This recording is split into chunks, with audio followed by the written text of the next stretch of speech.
کل نئی دلی میں سینئر افسران کے ساتھ اعلیٰ سطحی جائزہ میٹنگوں کی صدارت کی۔ اس دوران انہوں نے افسران کو ہدایت دی کہ وہ دلی دھماکہ واقعے میں شامل ہر کسی کو ڈھونڈ نکالیں۔ اس دوران وزارت داخلہ نے واقعے کی تحقیقات قومی جانچ ایجنسی NIA کے سپرد کر دی۔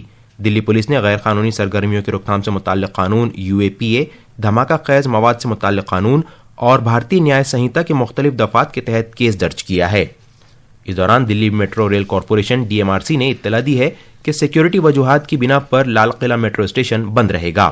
DMRC نے بتایا کہ دوسرے سبھی اسٹیشن معمول کے مطابق کام کر رہے ہیں، وہیں لال قلعہ کل تک سیاحوں کے لیے بند رہے گا۔ سیکیورٹی ایجنسیوں نے دلی NCR اور پلوامہ کے مختلف مقامات پر چھاپے ماری کے دوران بڑی تعداد میں دھماکہ خیز مادہ برآمد کیا ہے۔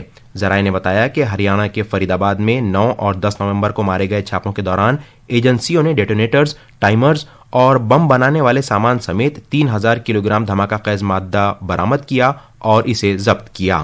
ذرائع نے یہ بھی بتایا ہے کہ سمجھا جا رہا ہے کہ بڑھتے دباؤ کے نتیجے میں مشتبہ ملزم نے دلی بم دھماکے کو انجام دیا۔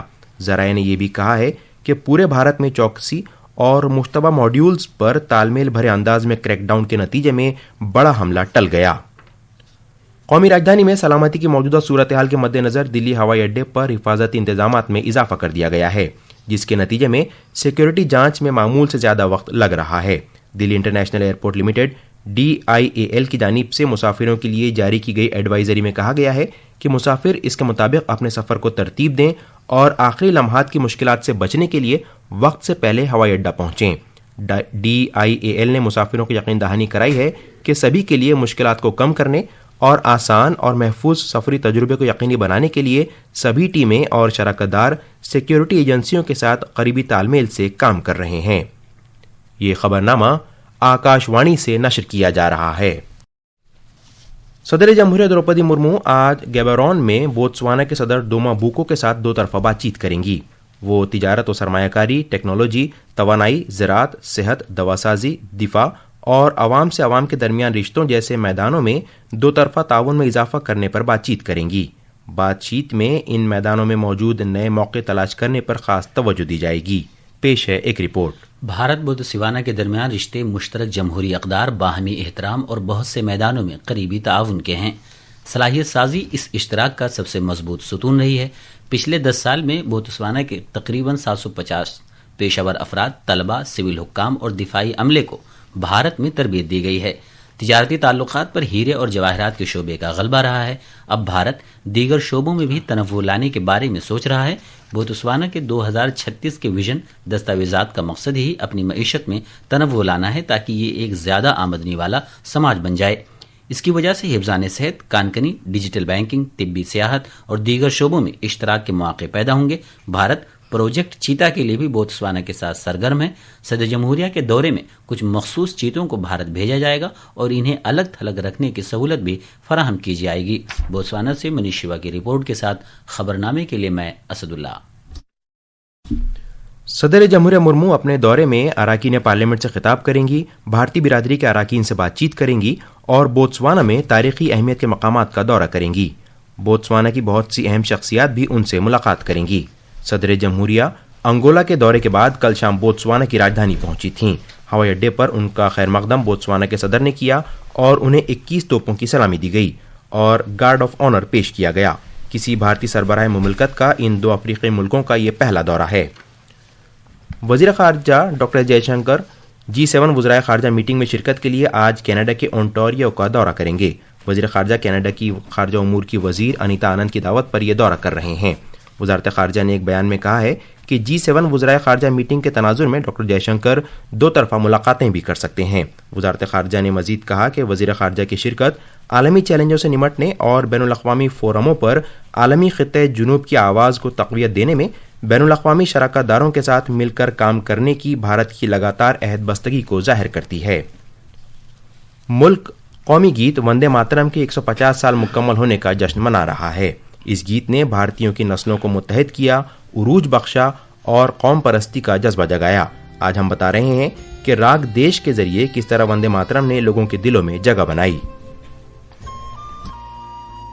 وندے ماترم کی مسحور کن دھن راگ دیش میں حب الوطنی اور خود کو وقف کر دینے کے جذبے کے ساتھ گونجتی ہے۔ یہ راگ مادر وطن کے تئیں محبت کا جذبہ جگاتا ہے۔ معروف کلاسیکی گلوکار پنڈت بھیم سین جوشی نے راگ دیش میں وندے ماترم گا کر بھارتیوں کے دلوں پر امٹ چھاپ چھوڑی۔ وندے ماترم کی سب سے پہلی دھنوں میں سے ایک دھن دھرپد گائک جادو ناتھ بھٹاچاریہ نے ترتیب دی تھی۔ انوجا کمار کی رپورٹ کے ساتھ خبرنامے کے لیے میں اسلم بیگ۔ آج سرکاری نشریات کا دن منایا جا رہا ہے۔ یہ دن ہر سال 12 نومبر کو ریڈیو کے ذریعے بابا قوم اور مجاہد آزادی مہاتما گاندھی کے تاریخی خطاب کی یاد میں منایا جاتا ہے۔ تفصیل ہمارے نامہ نگار سے۔ 1947 میں آج ہی کے دن نئی دلی میں واقع براڈ کاسٹنگ ہاؤس میں بابا قوم مہاتما گاندھی نے پہلا اور واحد دورہ کیا تھا۔ گاندھی جی نے دیوالی کے موقع پر اپنے خصوصی نشریے میں پاکستان سے نقل مکانی کرنے کے بعد کروکشیتر میں رہائش پذیر افراد سے خطاب کیا تھا۔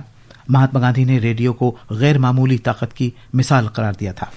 میں ریڈیو سے بولوں آپ کے لیے اور آپ کے سامنے تو اچھا ہوگا، اور پیچھے جب جا سکتا ہوں تب جاؤں۔ تو میں تو آپ کے پاس آنے کی کوشش کر رہا ہوں۔ میں نے کچھ بھی ہندوستان کی سیوا کی ہے، یا تو کہو کہ جگت کی، کیونکہ میرے پاس ہندوستان اور جگت کوئی انوکھی چیز نہیں ہے۔ اگر ہندوستان کی سیوا کرتا ہوں تو اس کے معرفت بھی سارے جگت کی سیوا کرنا، یہ میرا جیون بھر کا منتر ہے۔ اس کے بعد برلا ہاؤس میں جناب گاندھی کی روزانہ کی پرارتھنا سبھائیں ریکارڈ کی جانے لگیں، اور یہ ریکارڈنگز آج بھی پرسار بھارتی آرکائیوز میں موجود ہیں۔ سال 2000 میں اس وقت کی اطلاعات و نشریات کی مرکزی وزیر سشما سوراج نے 12 نومبر کو عوامی نشریاتی دن منانے کا اعلان کیا تھا۔ اس کے بعد سے آکاشوانی ہر سال اس دن خصوصی پروگرام نشر کرتا ہے اور تقریبات کا انعقاد کرتا ہے۔ دلی سے آدرش کی رپورٹ کے ساتھ خبرنامے کے لیے میں اسلم بیگ۔ بھارتی محکمہ موسمیات نے تمل ناڈو، پڈوچیری اور کرائی میں آج شدید بارش کی پیش گوئی کی ہے۔ محکمے نے کہا ہے کہ مدھیہ پردیش میں سردی کی لہر شدید سے شدید رہے گی۔ اس نے یہ بھی کہا ہے کہ سردی کی لہر جنوبی ہریانہ، چھتیس گڑھ، دلی، چندی گڑھ اور مشرقی راجستھان میں اس مہینے کی 15 تاریخ تک برقرار رہنے کا امکان ہے۔ موسمیات سے متعلق ایجنسی نے اگلے 2 سے 3 دن کے دوران ملک کے شمال مشرقی علاقوں میں کم از کم درجہ حرارت میں 2 سے 3 ڈگری سینٹی گریڈ تک کی کمی کی پیش گوئی کی ہے۔ فیڈے شطرنج عالمی کپ 2025 کے چوتھے راؤنڈ کے پہلے گیم میں کالے مہروں سے کھیلتے ہوئے grandmaster Arjun Erigaisi, grandmaster Karthik Venkataraman اور گرینڈ ماسٹر پری ہری کرشنا کے پوائنٹس تقسیم کر دیے گئے۔ تینوں بھارتی کھلاڑی اور ان کے ہم وطن آر پرگنندا کل گوا کے پنجی میں دوسرے گیم میں پہنچ گئے، جو آج کھیلا جائے گا۔ پری کوارٹر فائنل میں جگہ بنانے کے لیے آج ہونے والے مقابلے جیتنا ان کھلاڑیوں کے لیے کافی اہم ہوگا۔ یہ تھیں خبریں، اور اب اخبارات کے آئینے کے ساتھ ہیں اسد اللہ۔ شکریہ ضمیر۔